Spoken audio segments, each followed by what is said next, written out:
Schizophrenia आधारित एक विस्तृत लेख जो ICD international classification of diseases और DSM diagnostic and statistical manual of mental disorders के आधार पर लिखा गया है। लेख में इसकी परिभाषा, प्रकार, लक्षण, कारण एवं उपचार को विस्तार से समझाया गया है। मनोविदलता एक विस्तृत अध्ययन। मनोविदलता एक गंभीर मानसिक रोग है जिसमें व्यक्ति वास्तविकता से संपर्क खो बैठता है। ये रोग व्यक्ति की सोच, भावना, व्यवहार और सामाजिक जीवन को बुरी तरह प्रभावित करता है।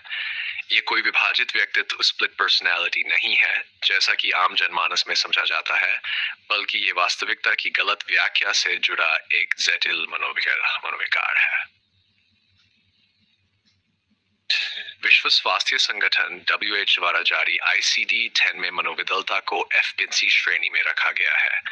इसमें कहा गया है कि यह एक मानसिक विकार है जो प्रमुख रूप से सोच, अनुभूति, भावनात्मक प्रतिक्रिया और सामाजिक कार्यों में गड़बड़ी के रूप में प्रकट होता है।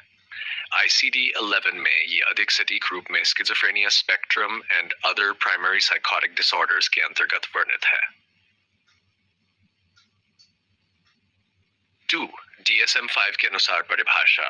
अमेरिकी मनोरोग संघ द्वारा विकसित DSM-5 के अनुसार मनोविदलता को एक न्यूरोडेवलपमेंटल डिसऑर्डर के रूप में वर्गीकृत किया गया है, जिसमें कम से कम 6 महीने तक लक्षण बने रहते हैं और उसमें से कम 1 महीना सक्रिय चरण होना चाहिए।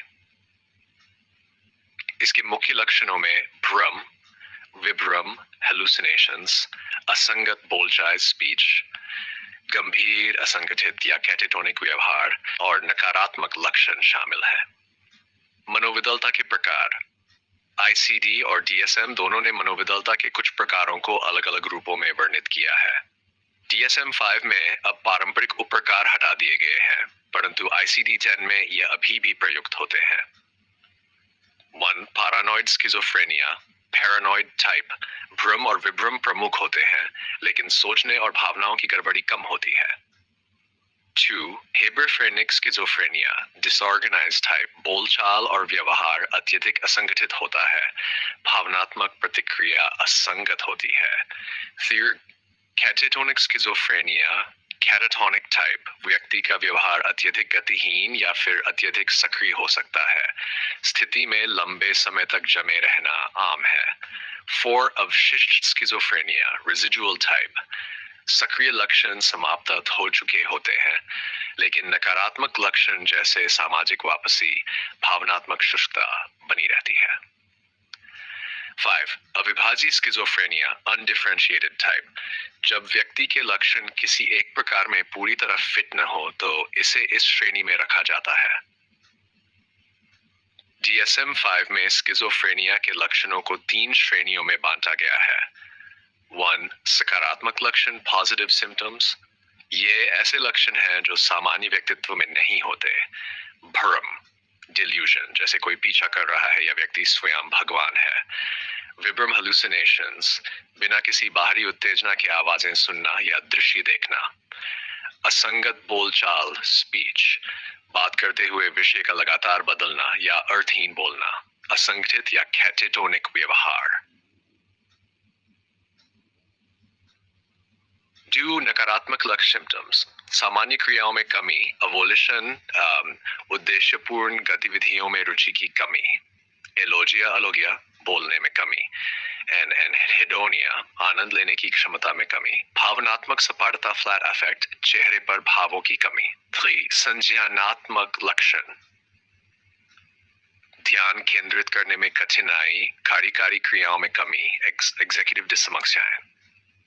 मनोविदलता का कोई एक निश्चित कारण नहीं है, ये विभिन्न कारकों के संयोजन से उत्पन्न होती है। 1. जैविक कारण, बायोलॉजिकल कॉजेस।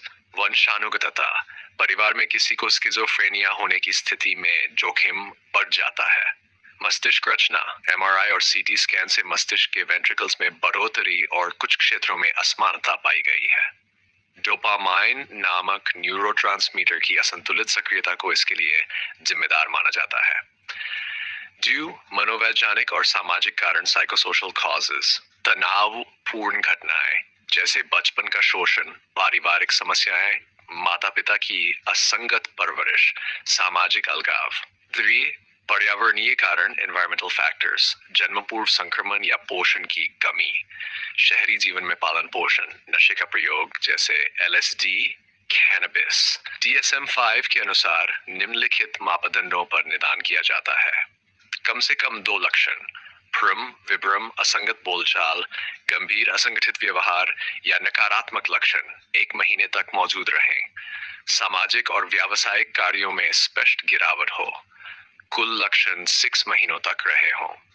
ICD-10 भी समान रूप से समय सीमा और लक्षणों पर जोर देता है। मनोविकलता का कोई स्थायी इलाज नहीं है, लेकिन लक्षणों को नियंत्रित कर व्यक्ति को एक सामान्य जीवन की ओर लौटाया जा सकता है। वन औषधीय उपचार, एंटीसाइकोटिक दवाइयाँ, पारंपरिक क्लोरप्रोमाजीन, होपेलोपेरिडोल, नवीनतम एटिपिकल, रिस्पेराडोन, ओलेंजापाइन, क्लोजापीन। इन दवाओं के दुष्प्रभावों में वजन बढ़ना, नींद आना, मोटर नियंत्रण में गड़बड़ी आदि हो सकते हैं। 2. मनोचिकित्सकीय उपचारमेंट, संज्ञानात्मक व्यवहार चिकित्सा CBT, भ्रम और विभ्रम से निपटने में सहायता करती है। परिवार चिकित्सा, परिवार को शिक्षित कर रोगी को सहयोग देने हेतु प्रेरित करना। व्यावसायिक प्रशिक्षण, ऑक्यूपेशनल थेरेपी, रोगी को पुनः सामाजिक जीवन में सम्मिलित करना। 3. समुदाय आधारित पुनर्वास, रोगियों को अस्पताल से बाहर रखकर समाज में समर्थ बनाना। श्रार, अस्पताल में भर्ती है जब लक्षण अत्यधिक गंभीर हो जाएं या व्यक्ति को स्वयं से या दूसरों से खतरा हो। मनोविकलता एक जटिल बहुआयामी मानसिक विकार है जो व्यक्ति के जीवन के हर क्षेत्र को प्रभावित करता है। हालांकि ये रोग पूरी तरह से ठीक नहीं होता, लेकिन आधुनिक चिकित्सा और समाज आधारित हस्तक्षेपों से इसका प्रभाव काफी हद तक कम किया जा सकता है। प्रारंभिक पहचान और उपचार इसके प्रबंधन में सबसे महत्वपूर्ण कारक है। ICD और DSM जैसे मानक ग्रंथों के आधार पर इस रोग की सटीक पहचान और उपचार योजना बनाई जा सकती है।